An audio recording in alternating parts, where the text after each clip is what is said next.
takes. Last night I was going over this talk, and my daughter and my wife were in bed asleep. And I was looking up definitions and just kind of going over it, and I decided to meditate, and I had my Indian flute music playing in the background, and as I'm sitting there on the couch with the sliding glass door open and the kitchen window open, and it's a gentle evening, and I just heard the wind whipping up through the trees, and I heard the wind passing through the backyard, and I felt the air get thicker.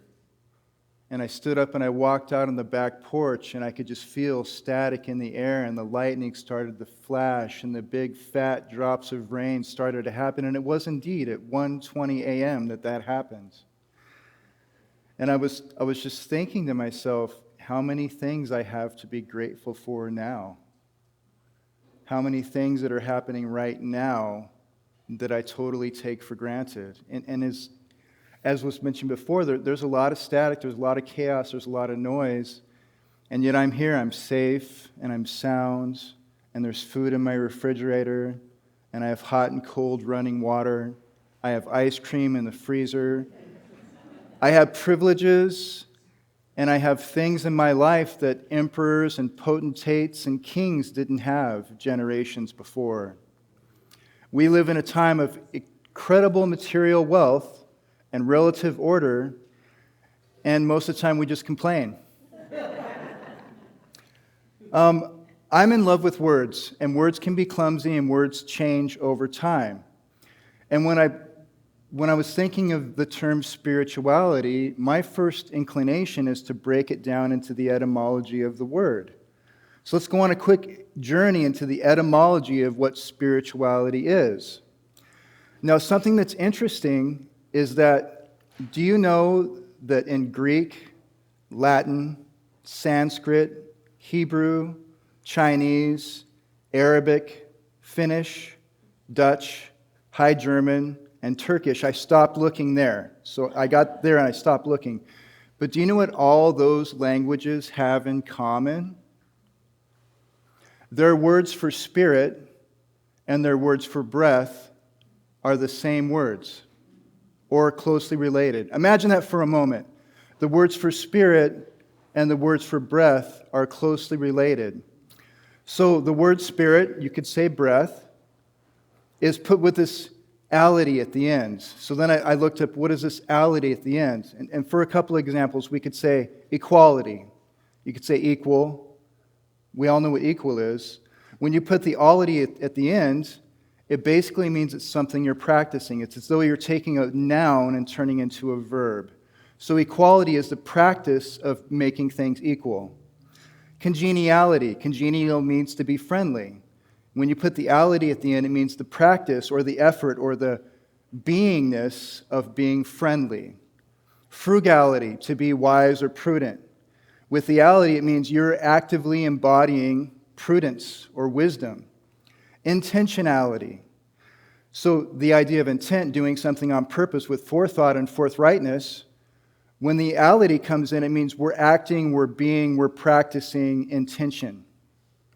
So spirituality, the practice, the being, the consciousness of breath. And if you think about this for a moment, when we're in a state of anxiety or anger or resistance or fear or shame, what is our breath like? It's short, it's cut off, it's strangled.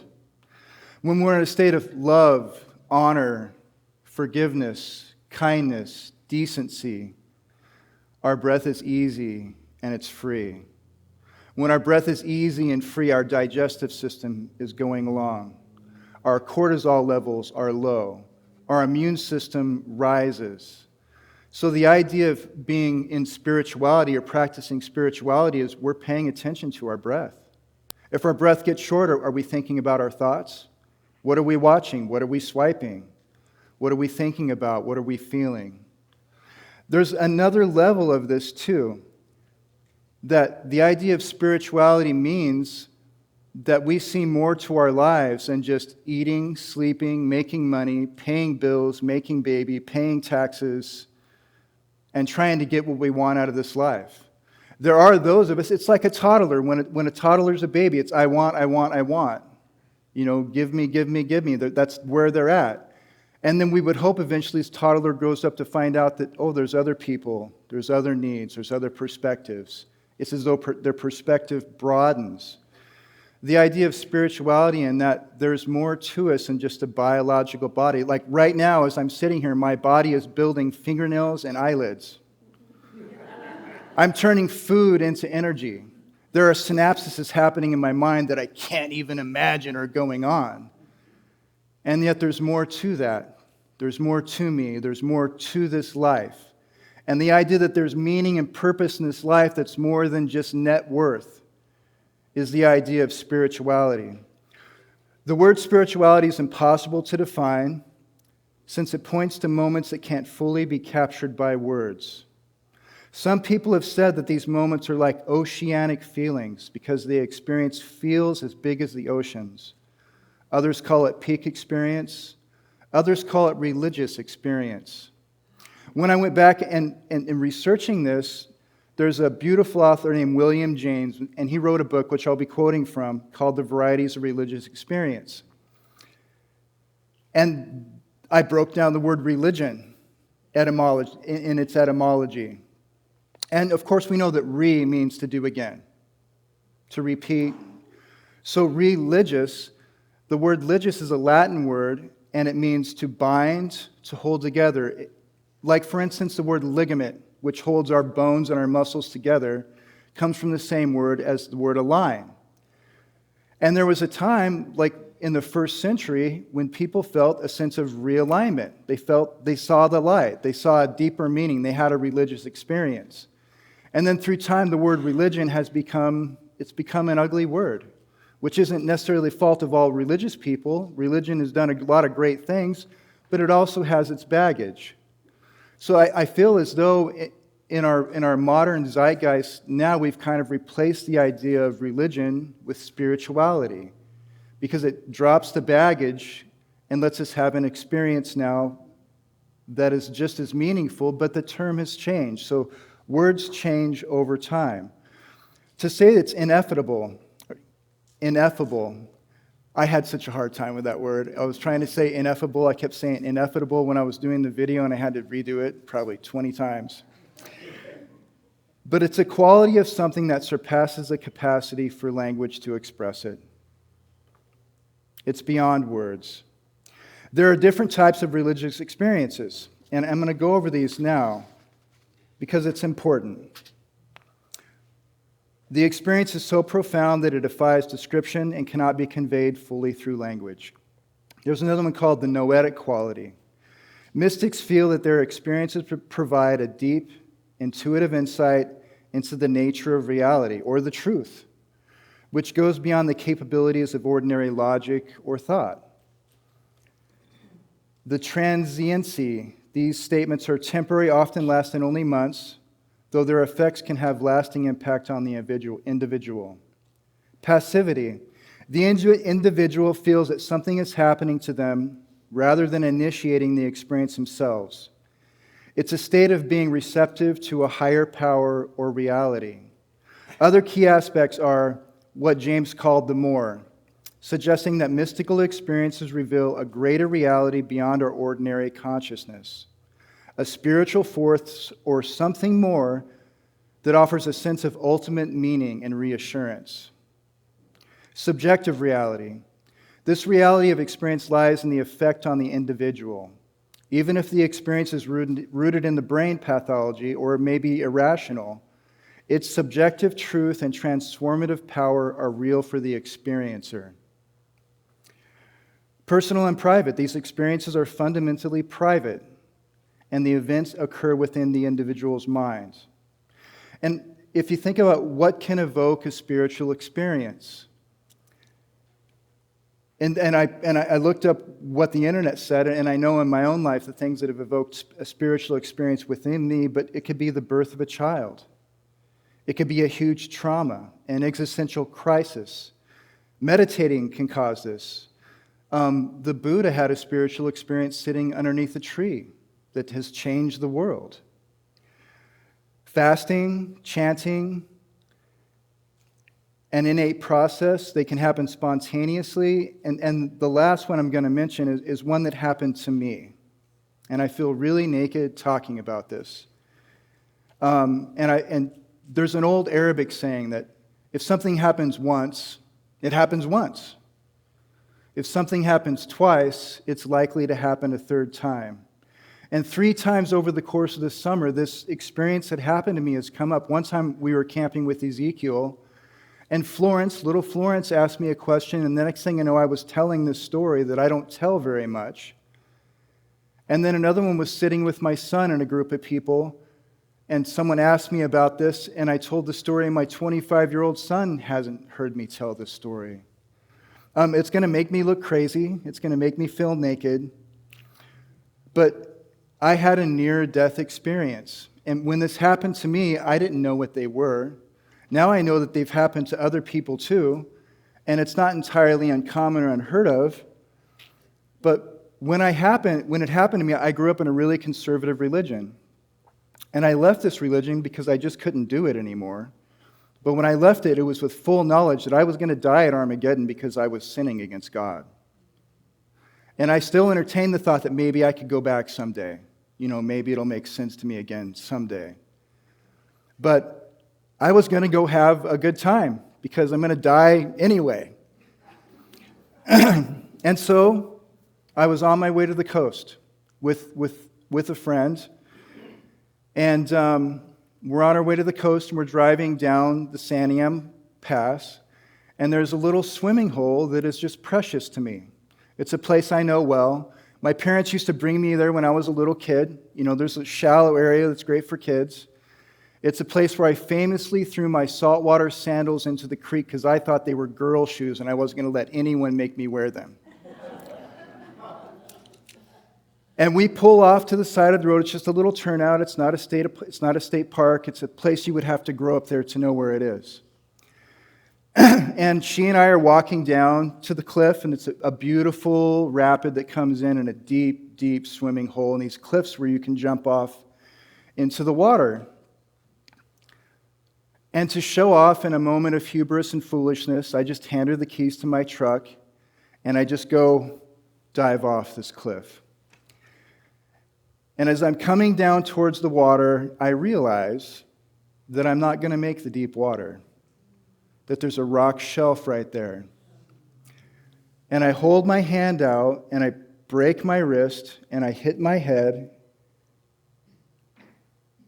and I fracture my skull. And the next thing I know, I'm standing next to her, looking at my body in the water face down. And I'll never forget how my body seemed inconsequential to me. It was inconsequential. And the next thing I knew, I saw this brightness. It was up here, and it was bright. It was getting brighter. It was getting brighter. And it was getting brighter. And then it was only bright. It was only white. And this presence came up to me that I perceived as being Jesus Christ. And I followed this presence, and I just felt warm, and I felt whole, and I felt like everything was going to be okay. And the next thing I knew, it was though I was in a theater, and I'm in a seat, and I'm looking up at a screen. And playing on the screen is the beginning of my life. And I remember even before, it was as though I was on the rim of the earth, and there were other souls with me, and we were all about to dive into density. And I'm on the rim of the earth, and I'm thinking, I want to remember. I want to wake up. I want to wake up. There's something important. As though diving down into density, I could forget everything. And I remember diving down into density, and the next thing I was just... And then I forgot everything. I think that's the only way this life can work, is if we forget everything. And I remember I saw my life from the perspective of everybody else. So hang on, time out. My mom finds out she's pregnant with me. She has 4 teenage daughters. She's almost done with kids. She weeps. She weeps when she finds out she's pregnant with me because she's so close to being done. And I have 4 older sisters. They're all excited. Everyone's excited. And there's a few moments that I've been able to, I don't remember everything, but there's a few moments that were really poignant for me. One was in 6th grade, and it was in Salem, Oregon. And it was springtime, and it rains a lot in the valley. And we were going to play basketball after school. I love to play ball. And I'm at the end of class, and I'm writing sentences. I wrote a lot of sentences in grade school. I think I'm writing, I will not talk in class, I will not talk in class, 25 times. I will not talk in class. And my friends are waiting for me to get out of class so we can go play. You know, we have a game going. We want to finish the game. They're waiting. They're impatient. They're out in the hallway. And I'm writing, I will not talk in class. And I get done, and I'm leaving the class. As I'm running out, there's a girl that I would hang out with. I liked her. We would color. We would build Legos. We would do stuff at her house. This was a sunny day. And she's like, Billy, I want to show you something. I really want to show you something. I'm like, I'm going to go play basketball. She's like, no, I want to show you something. She's pulling me. And I turned around and I said to her, listen, you're fat and you're ugly. Why would I want to hang out with you anyway? I said that. And kids in school said mean things all the time. The difference here was I said that. I didn't say mean things. But in that moment, I was trying to be cool in front of my friends, and I wanted her to leave me alone, and I went off and played. And to tell you the truth, in that moment, I went off and played, and I just kind of forgot about it. She left me alone. I forgot about it. Might have felt a little bad, but I didn't remember that. It wasn't until this was replayed that I really got to see this. Well, in that moment, I see her looking at me, and she's shocked. And she walks away just kind of in shock. And then she goes, wow, that's why those girls were making fun of me. That's why that person said that. I am fatter than other girls. I'm not as pretty as other girls. If I wasn't fat and ugly, Billy would want to play with me. And I got to see every time she started to smile and covered her face. And I got to see the times when she wanted to speak and didn't speak. And I was wrecked. I was wrecked. I'm not a saint. I mean, if someone's looking for someone who's perfect, I'm not that guy. Another memory I had was of a substitute teacher, and I'll never forget this. I went from Sweet Home, little town, little grade school, to Salem, and it was a bad part of town, and it was rough. You know, there were kids doing drugs. There were kids talking about things that kids shouldn't know about. And I'm going to the school, and we have a substitute teacher who comes into our class. And I'm sitting there as a substitute teacher, and she's young, and she's fresh, and she's enthusiastic. And all the kids just push their books off their desk, and the books fall to the floor. And I wasn't about to push my books off to the desk, but I wasn't brave enough to say anything. And she tried to get us to pick up our books, and she ended up leaving and crying. And I saw her later that day, and I just held the door open for her and told her I was sorry. And I got to feel this welling of love come up from her. That I got to feel the love she felt for me, and I got to feel what that meant to her. And I'm going through my life realizing that every moment of my life is touching everybody else's. I got to realize that the small things really matter. I got to see my parents as being just scared little kids who grew up and made babies along the way. They had no idea what they were doing. And I got to set a lot of that free. And the next thing I knew, I'm staring at pebbles. I'm staring at pebbles. I'm just looking at these pebbles. Shiny, pretty pebbles.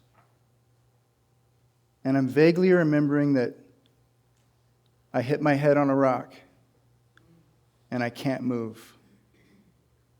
And I can't breathe because I'm face down. And I'm thinking, oh my God, I'm a quad, and I'm just going to wait here to drown. And my eyes are leaking. And I remember, I just left God.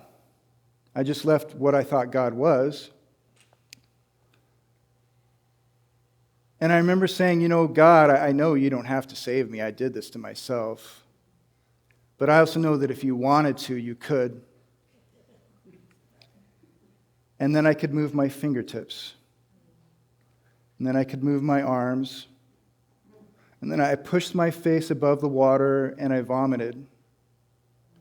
And I couldn't see out of this eye. This eye was bulging out. I had fractured my skull. My skin was split apart. And I stood up and I'm looking around and I know where I'm at. But I don't know when I'm at. I'm like looking for my parents. How could you leave me? No one's around to save me. And I walk across the shallow part and I start walking up the trail. And then these two guys come running past me. And I'm wondering, where are these guys going? And then they walk with me back up and I meet my friends. And I still have no idea what was going on. If I could go back in time, I would have played the amnesia card at least for a few days. But when we got up to the parking lot, I saw my truck. I saw my pickup. I loved my pickup. And then I remembered. I was like, how did I do this? How could I be so stupid? The process for me coming home was I started giving all my stuff away. I used to always I would represent the teams. I was into sports. And everywhere I went, I had a ball cap or a shirt or a sweater, of the teams that I rooted for. And that just didn't matter to me anymore. I had guns. I grew up a redneck. I gave my guns away. I started telling my friends about this amazing experience I had, and nobody wanted to hear it. In fact, it weirded them out. In fact, there's a lot of people, if they heard me tell that story, would think I'm crazy now. I was trying to reconcile God. I was trying to reconcile that. I remember I went and talked to the brothers, this is what happened to me. Can you help me understand this? And all they had to say was that it was the demons. This was an experience with, and for me, I had an idea of God that was not for sale. Because I was always taught we would experience this judgment. And no one was ever judging me. I was just allowed to see everyone else's perspective and what everyone thought and felt about me, and how what I said and did affected everyone else. And the spiritual experience has brought me to the idea that we are sovereign beings. We are cherished jewels of a loving cosmos. That whatever God is, and I'm at a point where I don't have to know what God is. This nameless, unknowable Tao of whatever that is. Whatever that spun up this body for this soul to inhabit. Whatever whips the clouds around and causes lightning. There's something more than just time and space and money and things in this life. That our worthiness, our wholeness is not subject to the governments around us. It's not subject to institutions. It's not subject to corporations. Our truth, our worthiness comes from the inside out. We live in a time where it appears that everything is for sale.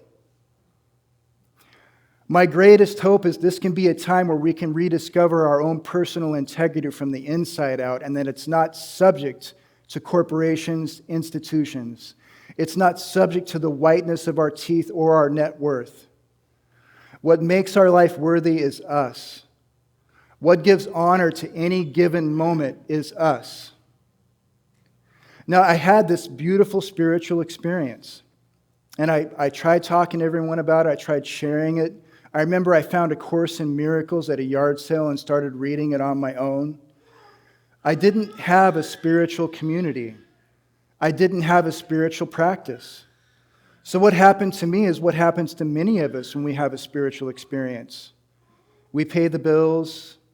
We get caught up in drama. We forget. We forget. We forget again who we are. We slip into old egoic ways.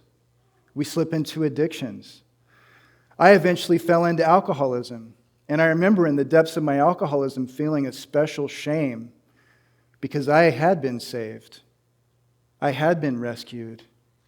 And yet here I was, an alcoholic on the edge of suicide. A spiritual practice, a spiritual community where we can remind each other. We have that now. Something I would like to talk about, which this leads into, is we're starting a Wednesday night service. And our intent and our goal with this Wednesday night service is how can we take these spiritual practices and sound them down into our hearts? How can we make these part of a daily habit? We all have light within us. We are all electromagnetic frequencies. How can we keep our frequencies healthy? It's like a spiritual immune system. I notice with my breath and with my spiritual practice, there are times I feel like I'm not enough. There are times I feel like I'm a failure. There are times I worry about what's going to happen to me later in my life. There are times I feel really insecure. And when I feel these anxiety waves come up, and when I see my mind start to spin these talks of self-defeat and feel my breath start to shorten, I have spiritual practices of prayer, of meditation, of surrender. I really love mantras. I'll recite mantras. I'll remind myself that my worthiness isn't subject to outside perspectives. And these are spiritual practices I use. And there's thousands of spiritual practices. There's no limit. There's a plethora. There's a tasty treat extravaganza of spiritual practices from all over the world. And it's open-sourced spirituality. We're beginning a service on Wednesday nights. And it would be an honor if any of you could come. And if no one comes, I'm still going to show up. We're going to be talking about these spiritual practices together as a community. We're going to be inviting in outside speakers to talk about spiritual practices that maybe we haven't heard of or want to know more about. We're going to be sharing with each other how they're working in our lives and how we're working with them. We're worthy of more of living a life of disempowerment. And hang on, time out. Disempowerment is bigger than you might think. There are people who may look like the epitome of success, who've made more money than they can spend in their lifetimes, who spend their lives in fear and anxiety. There are people who may seem healthy and beautiful who walk around in a private purgatory of their own design every day, all day. There might be a homeless person who's totally open-hearted and happy where they are. And the ability to see beyond appearances is huge as we go through our lives, to see the truth in each other, even if someone's having an ugly moment or a moment of insecurity. I invite you all to meet us. October 1st is going to be our first Wednesday night service. And the theme for our first month is going to be the breath. Let's come back to the basics of our own breath. Let us wake up and realize we're breathing. We breathe unconsciously most of the time. Life is calling us to be aware of our breathing and know that is the key and the gateway to freedom. We're fully capable of this. We're starting this on Wednesday in the evening. We're co-creating this. And I invite you all with this intent. Let us learn to practice together. Let us help each other to grow. Let us help each other to discover the freedom that is within us now. This is our birthright, and so it is.